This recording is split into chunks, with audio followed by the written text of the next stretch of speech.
एक बार भगवान गौतम बुद्ध को एक सभा में प्रवचन करना था और जब सभा का समय हुआ तब वहां पर बुद्ध भगवान आए। बिना कुछ बोले ही वहां से चले गए। तकरीबन 100 से भी ज्यादा लोग बुद्ध का सभा में इंतजार कर रहे थे और बुद्ध के इस तरह के व्यवहार को देखकर सभी लोग बहुत ही अचंभित थे, लेकिन किसी ने भी बुद्ध से कोई भी प्रश्न नहीं किया। अगले दिन फिर से सभा का आयोजन हुआ और दूसरे दिन सभा में लोगों की संख्या घट गई। इस बार तकरीबन 80 लोग सभा में बैठे हुए थे।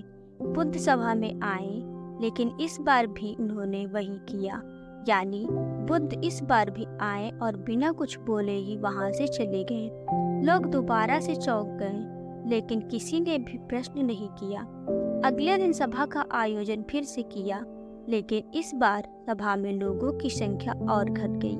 इस बार सभा में केवल 50 लोग ही आए हुए थे। बुद्ध सभा में फिर से आए और उन्होंने इधर उधर देखा और बिना कुछ बोले ही सभा से चले गए। उसके बाद कुछ लोग क्रोधित भी हुए, क्योंकि लोग अपना काम छोड़कर आए हुए थे, लेकिन किसी ने भी बुद्ध से कोई प्रश्न नहीं किया। अगले दिन सभा का आयोजन हुआ, लेकिन इस बार भी सभा में संख्या ज्यादा नहीं थी, यानी इस बार सभा में सिर्फ 30 लोग ही आए थे। फिर उसके बाद बुद्ध मुस्कुराए और फिर से बुद्ध ने वही किया, यानी बिना कुछ बोले ही वहां से चले गए।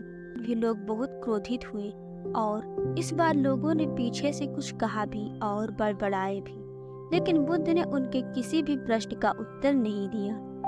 अगले दिन फिर से सभा का आयोजन हुआ और इस बार लोगों की संख्या बहुत ज्यादा घट गई थी, यानी इस बार सभा में कुल मिलाकर 15 लोग ही आए हुए थे। इस बार भी बुद्ध सभा में आए, लेकिन इस बार बुद्ध अपना आसन ग्रहण कर लेते हैं।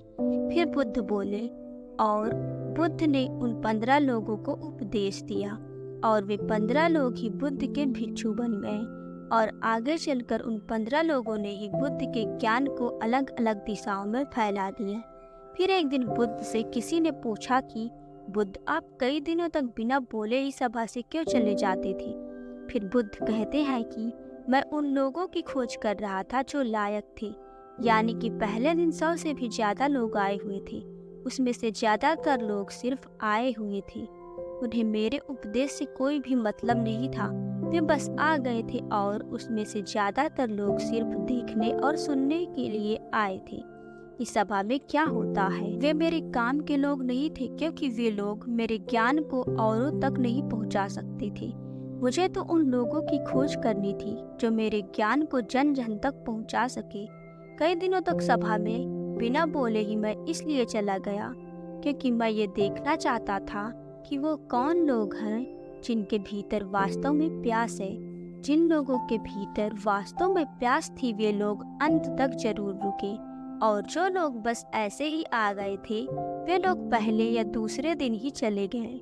जिनके भीतर धैर्य था, उन्हें मुक्ति का मार्ग भी मिला, और जो लोग जल्दबाजी में थे, वे लोग अब घर में बैठे हुए हैं। सवाल ये नहीं है कि मैं तुम्हें क्या दे सकता हूँ, बल्कि सवाल यह है कि तुम क्या ले सकते हो।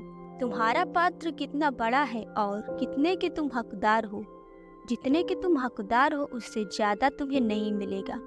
फिर वह व्यक्ति बुद्ध से पूछता है कि बुद्ध, लायक व्यक्ति कैसे बने?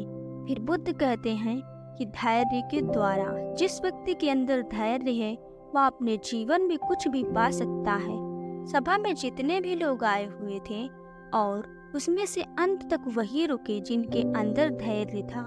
चाहे तुम्हारे जीवन में तुम्हारा लक्ष्य जो कुछ भी हो, लेकिन तुम बिना धैर्य के सफलता के चरम तक कभी नहीं पहुंच सकते। फिर वह व्यक्ति बुद्ध से पूछता है कि कोई व्यक्ति अपने भीतर के धैर्य को कैसे बढ़ाए? बुद्ध कहते हैं कि निरंतर अभ्यास के द्वारा हम अपने भीतर के धैर्य को बढ़ा सकते हैं। जैसे कोई व्यक्ति जब ध्यान करना शुरू कर देता है, तो उसका मन उसके सामने कई सारे अड़चने लाता है, लेकिन उसका धैर्य उसे एक दिन उसके लक्ष्य तक जरूर पहुंचा देता है। फिर वह व्यक्ति बुद्ध से कहता है कि मैं समझ गया प्रभु, धैर्य के साथ निरंतर अभ्यास करने की आवश्यकता है। दोस्तों, अब आपको समझ आ गया कि आपके पास वो क्यों नहीं है जो आप पाना चाहती हैं, क्योंकि आप उसके लायक नहीं हैं। आप लायक तभी बनेंगे जब आप अपने भीतर धैर्य को बढ़ाएंगे। और धैर्य कैसे बढ़ेगा? धैर्य बढ़ेगा निरंतर अभ्यास के द्वारा। और अभ्यास कौन करेगा? अभ्यास करेंगे आप। तो फिर करते क्यों नहीं? आज इसे अभ्यास करिए और आपको आपकी सफलता अवश्य मिल जाएगी। धन्यवाद।